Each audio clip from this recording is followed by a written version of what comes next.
Bonjour, bienvenue à ce nouvel épisode de la balado en tête à tête avec la migraine. Je m'appelle Olivier Lapointe et ça fait énormément plaisir d'animer ce nouvel épisode où on va parler de la consultation en neurologie. Vous savez, ça fait partie souvent du parcours de soins d'une personne qui est touchée par la migraine. C'est probablement pas la première étape de ce parcours de soins, mais lorsque ça survient, ça peut être synonyme de beaucoup d'espoir. Ça peut aussi être synonyme de certaines craintes, appréhensions. Comment ça va se passer? Est-ce que j'ai des choses à préparer? Qu'est-ce que ça va donner comme résultat? Donc, on va parler de ça en fond, en comble. Et on a une personne toute désignée pour le faire. On a un neurologue, justement, le docteur Perrault, qui est neurologue spécialisé en céphalée en plus et qui est aussi sur le conseil d'administration de chez Migraine Québec. Merci beaucoup d'être ici. C'est très, très apprécié. Donc, on a un beau sujet devant nous. On a tout le temps pour le traiter aussi. Et j'aimerais vous lancer sur une question très générale. Pourquoi, en fait? Vous, vous êtes un neurologue spécialisé en céphalée, je l'ai déjà dit. Donc, vous traitez des gens qui, entre autres, des gens qui sont touchés par la migraine. C'est quoi le lien? C'est quoi le lien entre la migraine et la neurologie? Pourquoi quelqu'un qui est touché par la migraine pourrait éventuellement parler à un neurologue? Bien, ce qu'il faut comprendre, en fait, c'est que la migraine, c'est une maladie neurologique. Fait que déjà là, à la base, parce que c'est une maladie neurologique, les neurologues, on est un peu les spécialistes de la migraine. Fait que c'est sûr que pourquoi la migraine fait partie des maladies qu'on voit en neuro, c'est à cause de ça principalement. On ne sait pas encore tout à fait tout ce qui vient causer la migraine, qu'est-ce qui est en arrière de ça, mais on sait que c'est un mal de tête, puis qu'il y a plusieurs régions dans le cerveau qui s'allument quand il y a une crise de migraine qui arrive. Fait que c'est un peu le neurologue en arrière de tout ça. Ben lui, c'est le spécialiste de cette maladie-là. Fait que c'est pour ça que les patients nous sont référés des fois pour évaluer, puis pour répondre à différentes questions, dans le fond, souvent de leur médecin de famille qui vont avoir, que ce soit point de vue diagnostic ou du traitement, puis qu'on peut venir aider dans ce genre de situation-là, dans le fond, en neurologie. Ce ne sont pas toutes les personnes touchées par les migraines qui vont voir un neurologue. Non. Ça ne se présentera pas toujours dans ce fameux parcours de soins. Qu'est-ce qui fait que ça va se présenter pour certaines personnes? Bien, tu sais, la migraine, c'est une maladie qui est très fréquente. On parle de quasiment 10 % de la population qui sont atteints de la migraine. Puis, tout comme une maladie très prévalente, la migraine, il y a différents degrés d'intensité. Il y a des gens qui vont faire la migraine deux, trois crises dans une année. Puis il y a des gens qui vont faire des crises, 2, 3, 4 crises par semaine. Fait que, c'est très variable qu'est-ce qu'on va avoir comme présentation.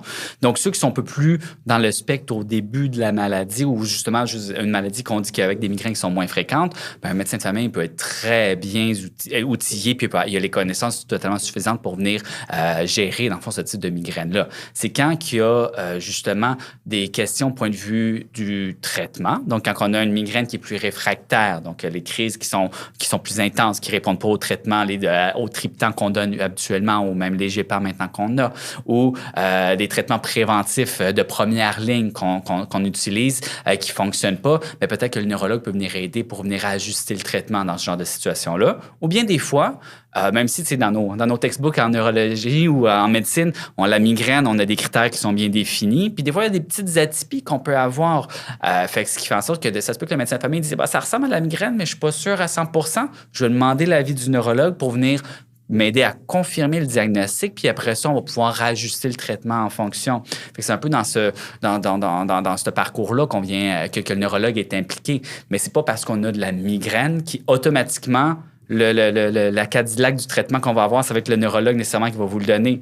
Il y a des très bons médecins de famille qui sont très bien capables de venir gérer, traiter la migraine. Puis c'est vraiment dans les situations plus particulières, dans le fond, comme je l'ai décrit un petit peu plus tôt, que c'est là qu'on vient. Le chemin, habituellement, c'est un peu comme vous l'avez décrit, c'est-à-dire que la personne qui est touchée par la migraine va en parler à son médecin de famille, il va y avoir des traitements qui vont être essayés. Puis c'est souvent du côté du médecin ou de la personne qui est touchée par la migraine que...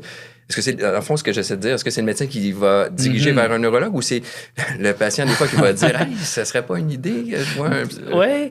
Ça arrive souvent qu'on a des patients qui disent justement « Ah, mon médecin refuse que je vois un neurologue, donc parce qu'il n'en voit pas le besoin, mais j'aimerais ça voir un neurologue. » comme je dis, justement, quand on a une migraine qui est plus difficile puis qui est pas avec les traitements qui sont proposés par le médecin, qui répondent pas, qu'on a encore des maux de tête qui sont fréquents, là, ça vaut la peine de venir voir le neurologue. Mais c'est pas parce qu'on vit avec la migraine que nécessairement le neurologue, c'est la personne à avoir d'emblée. Fait que oui, les patients, on peut avoir, puis je peux comprendre que c'est tout de suite, il faudrait voir un neurologue parce que c'est lui qui est meilleur pour ça, mais c'est pas vrai. Je veux dire, oui, c'est notre spécialité. Oui, en effet, c'est dans notre domaine, dans notre champ d'expertise, mais ça veut pas dire qu'on doit le voir. Tout comme dans les maladies qui sont très fréquentes, comme on pense à du diabète, mais c'est pas tout le monde qui voit des spécialistes en endocrinologie pour traiter leur diabète. Il y a les médecins de famille qui sont très bien capables de venir gérer ça en première ligne.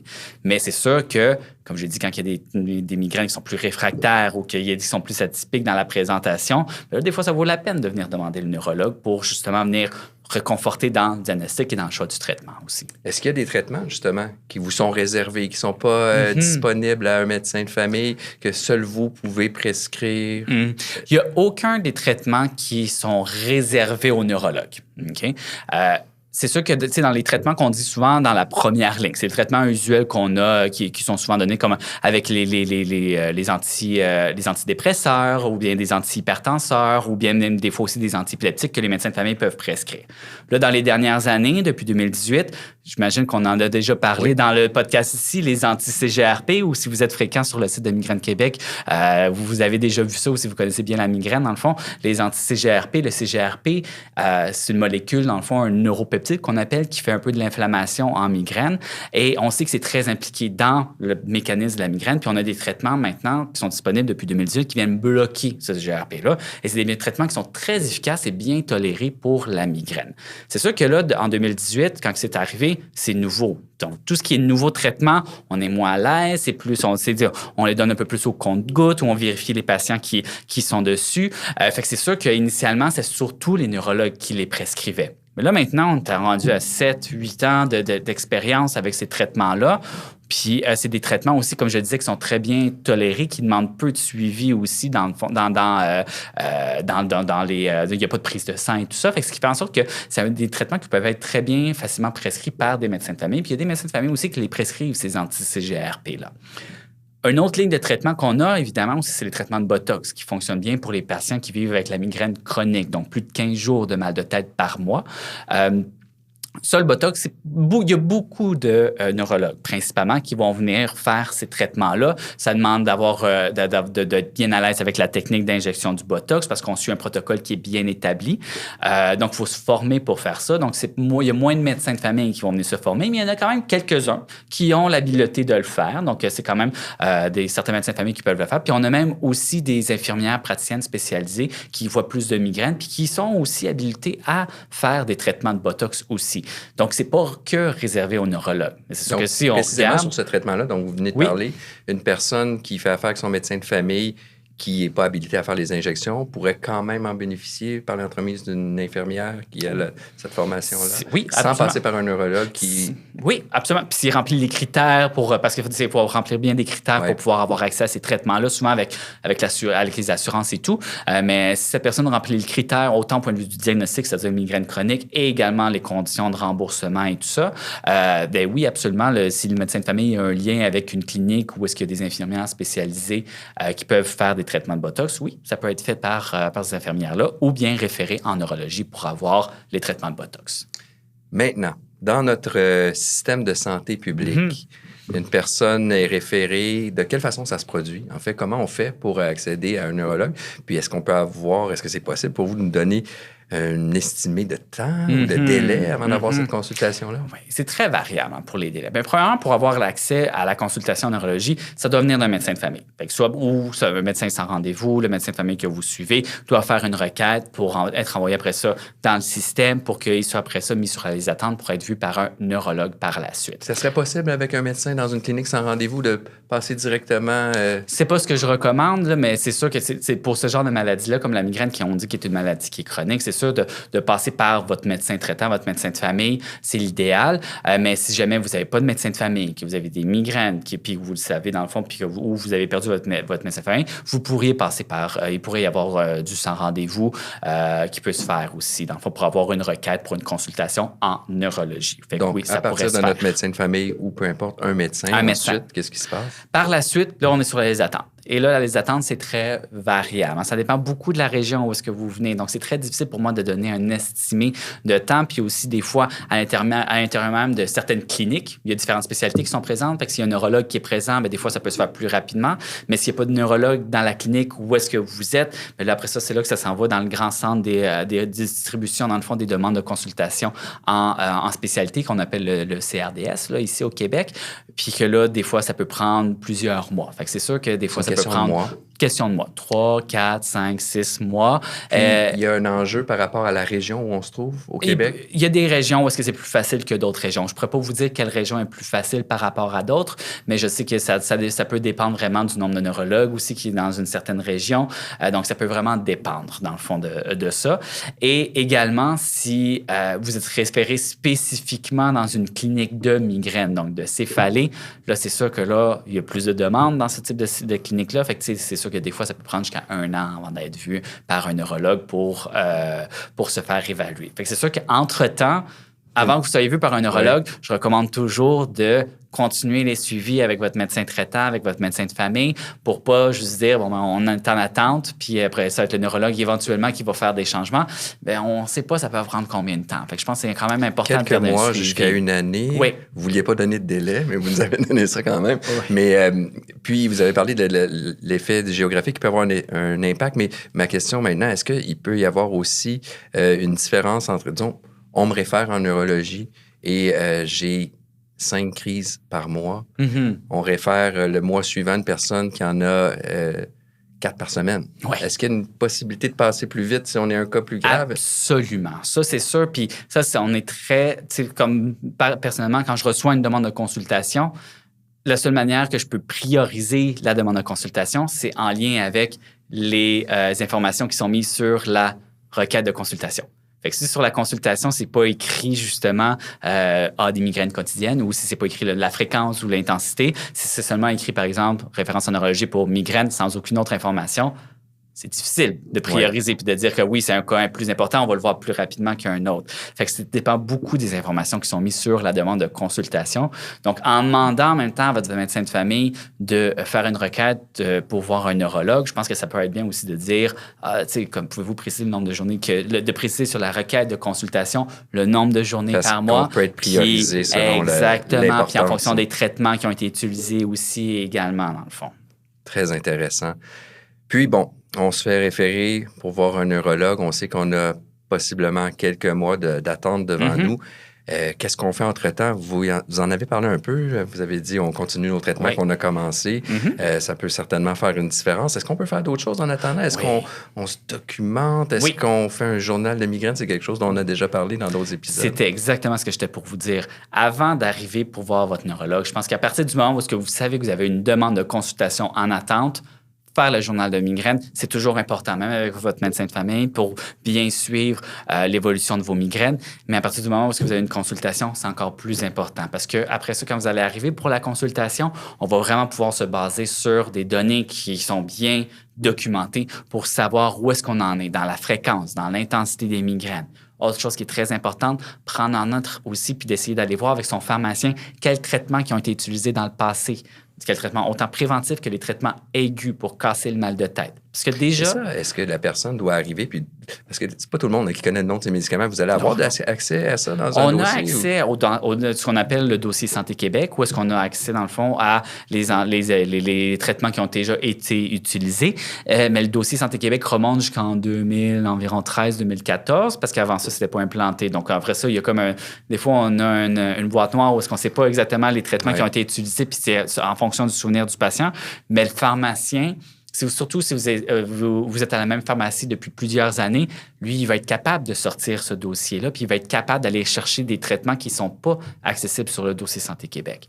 Puis ce que je dirais également, c'est que même si nous, on y a accès, puis je regarde tout le temps avec mes patients, mais si le patient arrive déjà avec ça préparé à l'avance, ça me sauve beaucoup de temps pour le neurologue qui va vous voir parce que cet historique-là va avoir déjà été fait. Puis également, ça va faire en sorte qu'on n'a peut-être pas besoin de réessayer des traitements qui ont déjà été utilisés, mais qu'on s'en est pas rappelé. Puis on pourra peut-être avoir accès aux nouveaux traitements, les anti-CGRP, plus rapidement pour que ce soit remboursé ou le Botox également, dans le fond.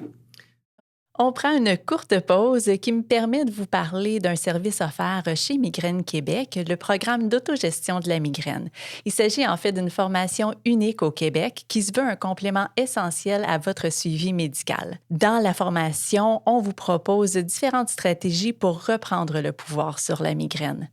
En tant que co-autrice du programme d'autogestion de la migraine, je peux vous assurer qu'on a choisi les informations les plus pertinentes pour vous et que tout a été démontré scientifiquement pour que ce soit bien efficace pour avoir une meilleure gestion de la migraine. Ce programme est offert 100% en ligne. Vous trouverez tous les détails au www.migrainequebec.org et profitez du code promo BALADO10. De retour maintenant à notre invité. Vous avez certainement vu plusieurs personnes touchées par la migraine dans votre carrière, donc forcément, vous avez eu beaucoup de premiers rendez-vous. Vous avez eu un premier rendez-vous avec chacune de ces personnes-là. Puis je disais en entrée de jeu, le premier rendez-vous avec un neurologue, ça peut être plein d'espérance, plein d'espoir. Avec certaines craintes, on va essayer de démystifier tout ça. Ça se passe comment? Je franchis la porte, puis on se voit pour la première fois. Comment ça va se passer? Bien, avant même de franchir la porte, là, je pense que la première chose, parce que oui, c'est normal d'avoir justement lueur d'espoir ou d'avoir des craintes, mais je pense qu'il faut rester réaliste. En venant voir le neurologue ne sera pas nécessairement la personne aussi qui va, avec une baguette magique, qui va tout régler. Hein, parce que comme on a dit, puis ça a déjà souvent été mentionné plusieurs fois, la migraine reste une maladie qui est chronique. Donc, d'aller avec l'espoir de dire que, premièrement, aussi, on ne guérit pas de la migraine. On diminue l'impact de l'intensité et la fréquence des migraines, mais viser 0 migraine, ce n'est pas avec ce but-là qu'il faut aller voir le neurologue. Il faut aller voir le neurologue avec l'idée dans la tête qu'on va aider pour confirmer le diagnostic, mais également pour venir aider à ajuster les traitements pour réduire le fardeau de la migraine le plus possible. Maintenant, une fois qu'on a franchi la porte, comment ça se passe? Bien, c'est une discussion qu'on va avoir ensemble. Puis le neurologue va vous poser plusieurs questions. Fait qu'il faut déjà s'être dit dans sa tête avant, bon, souvent, il va vous demander depuis combien d'années vous avez des migraines, puis comment ça a évolué au fil des années, vos maux de tête, où est-ce qu'on en est aujourd'hui, c'est quoi la fréquence des derniers mois. Ça va être beaucoup sur ça qu'on va vous poser des questions, d'où l'importance d'avoir fait le calendrier avant, dans le fond, parce qu'au moins, ces questions-là, on va les avoir, ça va déjà être préparé d'avance. Par la suite, il va beaucoup vous poser des questions sur les autres symptômes accompagnateurs de la migraine pour voir s'il n'y a pas des atypies ou d'autres éléments sur lesquels il faut focusser pour venir ajuster les traitements. Et ensuite, finalement, pour les traitements, justement, il va vous poser des questions sur quel genre de traitement vous avez utilisé dans le passé, d'où l'importance d'avoir fait le travail, puis d'avoir, si c'est pour vous, c'est plus difficile d'aller voir ça, mais d'aller voir le pharmacien pour qu'il vous fasse votre historique médicamenteux, ça va beaucoup aider. Fait qu'avec ça, il va pouvoir au moins tout regarder, questionner avec vous. Puis, tu sais, je le dis souvent avec mes patients, je pose plusieurs questions. Parce que comme je l'ai dit, on est les spécialistes en migraine. Fait que des fois, des petites subtilités qu'on va venir poser comme question ou qui sont plus des symptômes qui plusieurs patients me disent « Oh, c'est la première fois qu'on me pose cette question-là, dans le fond. » Mais on ne s'attend pas à avoir réponse à toutes les questions. C'est correct aussi de ne pas avoir toutes les... On va enlever du stress. On enlève du stress. C'est pas grave si vous n'avez pas réponse à toutes les questions qu'on va venir poser. Cette rencontre-là, ça dépend, c'est très variable. Mais généralement, une première rencontre varie de 30 minutes à 60 minutes. Donc, c'est vraiment de... D'une demi-heure à une heure. Puis là, vous l'avez bien expliqué, on va faire un peu d'historique, on va regarder le calendrier si la personne l'a fait, les médicaments qui ont été essayés. Est-ce qu'on peut s'attendre qu'après cette première rencontre-là, on essaie quelque chose de nouveau ou on ajuste ce qu'on a déjà... Tout dépendant de la raison de consultation. Si le médecin de famille avait une question, surtout par rapport au diagnostic, bien, peut-être que le neurologue va vous avoir vu, va vous avoir évalué, va vous avoir examiné, regardé votre dossier au complet. Il va dire « Ah, non, c'est vraiment de la migraine. » Puis au stade où est-ce que vous êtes actuellement, votre médecin de famille fait un très bon travail pour les traitements. Je vous encourage à poursuivre ce que vous faites comme traitement, surtout si en ce moment, les migraines sont bien contrôlées avec des traitements. Puis par la suite, ça se peut qu'après une première rencontre avec un neurologue, on retourne au médecin de famille, puis après ça, c'est juste aux besoins qu'on voit.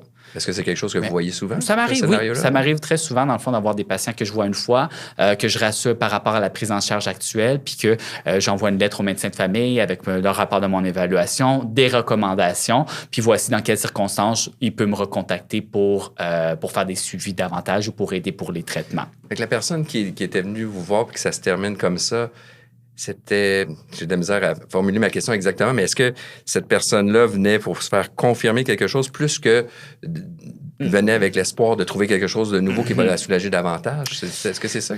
Oui, c'est souvent ça. C'est souvent, en fait, les gens quand ils viennent puis que ça finit comme ça, dans le fond, Ouais. c'est souvent un peu... les gens sont souvent rassurés parce qu'ils sont fait dire, OK. Ces personnes-là avaient déjà un traitement qui fonctionnait relativement bien. Exactement. Mais vous voyez certainement des gens qui viennent vous voir parce que là, ça marche pas. Exactement. Ça, c'est l'autre penchant des consultations qu'on a, c'est quand c'est des patients qu'on dit qu'ils sont plus réfractaires. Fait que là, pour avoir une consultation en neurologie dans cette catégorie-là, si on n'est pas sur le diagnostic, mais plus sur les traitements, on parle que pour être référent en neurologie, il y a des critères, dans le fond, pour les traitements. Il faut avoir au moins essayé 2 traitements préventifs avec le médecin de famille de première ligne. Donc, les antihypertenseurs, des antidépresseurs et des fois les anti-épileptiques. C'est les 3 grandes classes de médicaments qui sont utilisés en première ligne pour la migraine.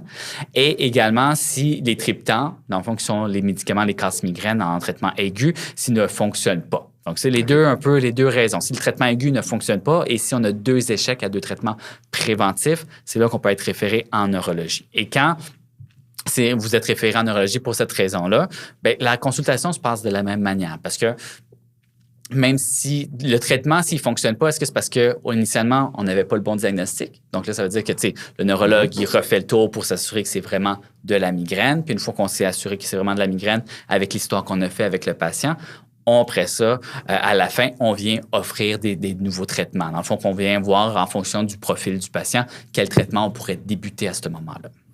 On a comme 2 cas un peu différents. Oui, exact. Celui où vous retournez vers le médecin de famille, parce que vous avez bien pu constater que ça fonctionnait puis que le diagnostic était bon. Si on se concentre sur l'autre avec qui vous essayez un nouveau traitement, ça va être quoi la suite des choses? Il repart chez lui. Est-ce que vous allez le revoir dans 1 mois, 2 mois, 6 mois? Qu'est-ce qui va se passer pour la suite? Mais souvent, on essaye un nouveau traitement. Puis avant de voir si un traitement fonctionne, ça prend du temps. C'est rarement, comme tout de suite, on le sait, puis après ça, on est capable de faire les ajustements rapidement. Souvent, il faut se laisser un bon 3-4 mois pour laisser la chance au traitement de fonctionner, pour pouvoir l'essayer. Fait que souvent, quand on débute un traitement, après ça, on revoit les patients, tout dépendant du traitement qui a été débuté, puis voir à quelle fréquence. Mais c'est souvent après 2-3 mois, jusqu'à 4-6 mois, dans le fond, qu'on revoit le patient pour faire le suivi avec le traitement qui a été initié. Puis par la suite, on réajuste encore une fois aux besoins. Donc, on s'est vu. On a un rendez-vous pour se revoir dans 4 mois. Oui. Qu'est-ce qui ferait ou est-ce que c'est possible qu'on aurait à se voir entre-temps? Oui, si le médicament qu'on a essayé ne fonctionne pas du tout. Ça veut dire, pas nécessairement qu'il ne fonctionne pas, mais qu'il y a des effets secondaires très importants. Donc là, c'est pas du tout toléré comme médicament. Puis le patient, il veut arrêter tout de suite son traitement, puis qu'il veut changer vers une autre molécule. Bien, ça se peut très bien qu'on se reparle au téléphone plus rapidement ou qu'on se revoie plus tôt pour réajuster le traitement par la suite. Ça se peut aussi que, tout dépendant des cliniques que vous allez voir, ça se peut que ce lien-là se fasse avec l'infirmière, puis que vous ne revoyez pas le patient, mais que l'infirmière va parler avec le médecin qui va après ça donner une autre prescription, puis que ce soit quand même dans 4-6 mois que vous revoyez le médecin, mais entre-temps, il y a quand même eu un ajustement du traitement parce que vous avez dit, le patient, dans le fond, vous avez discuté avec une infirmière qui a pu au moins faire un rapport avec le médecin. Vous avez un peu devancé la question que j'avais en tête. Peut-être qu'on peut élaborer un peu quand même, mais vous y avez certainement répondu en partie. Est-ce qu'il y a d'autres professionnels? Parce que voir un neurologue, c'est pas toujours rapide. Est-ce que vous travaillez en équipe? Est-ce qu'il y a d'autres professionnels? Vous avez parlé d'une infirmière. Est-ce que vous travaillez avec d'autres professionnels qui pourraient venir en aide? Ça dépend ça dépend des cliniques. T'sais, si on a une bonne clinique puis on est chanceux, on va avoir accès avec une infirmière qui va nous supporter puis qu'on peut avoir aussi des physiothérapeutes, des ergothérapeutes qui vont être dans l'équipe également qui peuvent des fois aider. Surtout dans les patients comme physio ou ergo, c'est surtout ceux, dans le fond, qui ont beaucoup tout dépendant du type de mal de tête qui se présente, mais quand on a des mal de cou, des ajustements, dans le fond, qu'il faut faire, dans le fond, par rapport à l'environnement de travail, les physiothérapeutes, les ergothérapeutes vont être des bons outils où est-ce qu'on peut venir référer pour ça. ça. L'infirmière, par la suite, va être un très bon allié pour... Le pharmacien peut-être aussi. Le pharmacien, oui, absolument. Le pharmacien aussi qui fait partie de la clinique peut très bien aider pour faire le suivi des traitements qui ont été débutés. Donc, pharmacien et également l'infirmière vont être des bons aidants, dans le fond, qui vont venir pouvoir aider à venir réorienter le médicament si ça ne fonctionne pas. Parce que très fréquemment, personnellement, à ma clinique, je n'ai pas d'infirmière qui est présente, mais j'ai souvent des pharmaciens qui vont m'envoyer des fax ou qui vont me contacter pour me dire le traitement que vous avez débuté a plusieurs effets secondaires. Voulez-vous changer le traitement? Fait que comme ça, vu que je discute avec le pharmacien comme ça, je peux ajuster le traitement plus rapidement que si on se revoyait dans 4 mois, dans le fond. Vous envoyez des fax, hein? Oui, on envoie encore des fax. Excellent. C'est pas comme ça qu'on vous a invité. Je pense qu'on vous envoyait un Oui, courriel. exactement, c'est ça.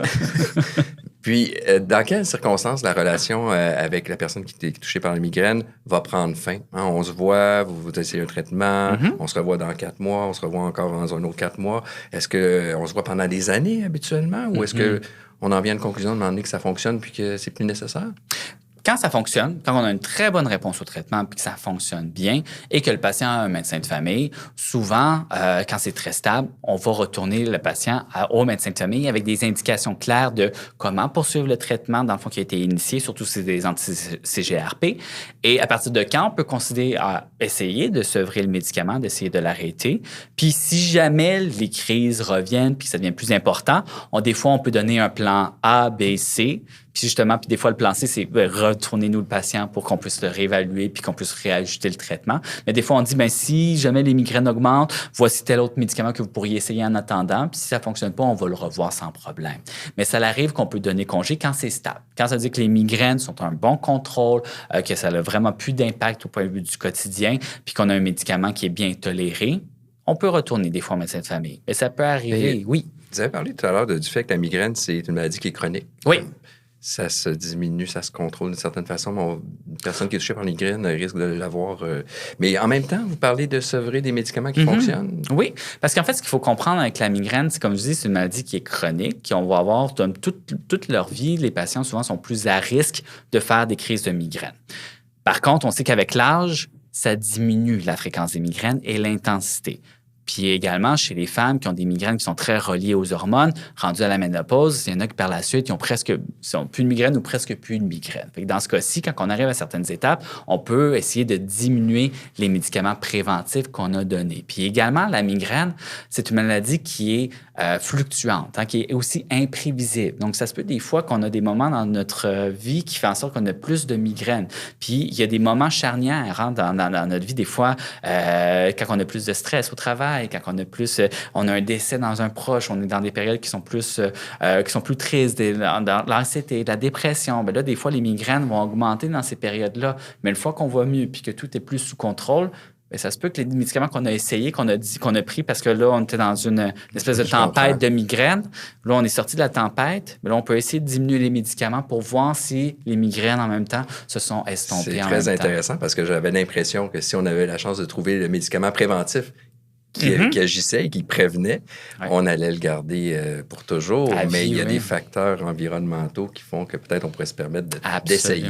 Des fois, on a besoin de garder les traitements à vie. Ça se peut, mais ça se peut très bien qu'on puisse les enlever. C'est pour ça que souvent, après 1 an et demi, 2 ans de stabilité où est-ce que ça va très bien, on recommande de venir diminuer les médicaments ou de les sevrer pour voir est-ce que les migraines sont encore beaucoup présentes ou bien sont revenues à une fréquence qui est plus acceptable ou est-ce qu'on n'a plus besoin de prendre des médicaments souvent à tous les jours ou une fois à tous les mois, dans le fond. Je comprends bien. On va parler des attentes. Oui. Puis vous y avez déjà touché. Je pense que c'est important pour vous de mettre ça au clair. Puis vous avez parlé de ce fameux patient avant de franchir la porte, à quoi s'attendre. Mais si on pose la question plus directement, peut-être qu'il y aurait des ajustements à faire ou des clarifications. À quoi la personne, puis on le disait, il y a beaucoup d'espoirs qui sont probablement mis quand on va rencontrer un neurologue pour la première fois. Ce à quoi on peut s'attendre de façon raisonnable de ce premier rendez-vous ou des premiers rendez-vous? Bien, je pense qu'après un premier rendez-vous en migraine, surtout quand là, on va plus parler des gens qui ont justement des migraines qui sont plus réfractaires, qui sont plus difficiles à venir contrôler, je pense que d'avoir des attentes d'avoir des changements dans le traitement qui va être émis, surtout si le traitement qu'on avait là ne fonctionnait pas, je pense que c'est ça qui est tout à fait raisonnable d'avoir. Puis également aussi, par contre, comme je le disais, la migraine, malheureusement, ça serait bien si on avait voici tel type de migraine, voici le médicament qu'il vous faut et ça va fonctionner, c'est sûr à 100%. C'est pas aussi simple que ça. Ça se peut qu'il y ait des jeux d'essais et erreurs. Ça arrive très fréquemment. Fait que même si vous avez vu un neurologue, puis il vous a prescrit un médicament, puis que le médicament n'a pas fonctionné, il ne faut pas nécessairement être découragé. Oui, ça peut être un peu décourageant, mais il ne faut pas perdre espoir parce que après ça, il y a d'autres médicaments qu'on va pouvoir utiliser pour pouvoir venir ajuster. Fait que ça se peut très bien que même si vous avez vu un neurologue, mais il y a plusieurs ajustements, puis ça se peut que ça prenne 1 an avant de trouver le bon médicament finalement qui va fonctionner pour vous. Fait que je pense que faut un peu ça dans les attentes qu'il faut avoir. Là. Comme j'ai dit, je pense que la clé, là, c'est pas dire que je vais guérir de mes migraines puis que mes migraines vont disparaître parce que j'ai vu un neurologue. C'est pas l'objectif. L'objectif du neurologue, ça va être avec les traitements qu'on va donner, c'est de s'assurer que, pour moi, avec mes patients un peu, là, c'est de me dire que le patient il va reprendre le contrôle sur sa vie, puis c'est pas la migraine qui contrôle sa vie. C'est énorme. C'est ça qu'on veut viser, dans le fond, avec les traitements. Dans le fond, c'est un peu ça qu'on va venir avoir. Est-ce qu'il y a une partie de votre travail qui est méconnue, selon vous? Je pense que j'ai pas mal tout expliqué, dans le fond, dans qu'est-ce qu'on va venir faire. Mais tu sais, le neurologue fait beaucoup en lien avec la migraine, avec les traitements et tout ça. Mais je pense qu'il y a aussi les maux de tête en général, c'est pas juste la migraine. Fait que tu sais, d'aller explorer d'autres types de mal de tête, ça se peut parce qu'il y a aussi les gens qui se présentent avec la migraine ont des fois plusieurs types de mal de tête. Fait que le neurologue peut peut-être aider avec ça pour venir sous-diviser les petites subtilités. Mais je pense que c'est le neurologue qui fait de la migraine, c'est pas mal ça. Ça se résume un peu à son travail. Là. Je vous laisse le mot de la fin en vous demandant simplement de nous dire, on a eu une belle longue discussion, ça fait une 30aine de minutes qu'on se parle. Qu'est-ce que vous aimeriez que les auditeurs retiennent de cette belle grande discussion qu'on a eue aujourd'hui? Je pense qu'à partir du moment que vous avez un rendez-vous en attente pour voir un neurologue, le plus important, je pense, ça va être de vous préparer à cette rencontre-là. Il ne faut pas être trop stressé, puis avoir des attentes réalistes, mais se préparer avec le journal de mal de tête et également avec les médicaments que vous prenez, que vous avez déjà pris dans le passé. Ça va énormément aider le neurologue qui va vous voir parce qu'il va pouvoir, après ça, vous donner des traitements qui sont appropriés et qui également qui sont spécifiques en fonction de l'évolution et où est-ce que vous êtes rendu dans l'évolution de vos migraines. On retient ça. Merci d'avoir été ici aujourd'hui. Plaisir. Super belle discussion. Merci aux gens qui nous ont écoutés aussi. Allez voir le site de Migraine Québec, migrainequebec.org. Il y a plein d'informations sur nos invités, d'une mine d'informations. Regardez nos épisodes passés si ce n'est pas déjà fait. Surveillez les prochains aussi. Merci à l'équipe technique et merci aussi à nos partenaires AbbVie, Lundbeck, Pfizer et Teva. Encore une fois, merci d'avoir été à l'écoute aujourd'hui et à un prochain épisode.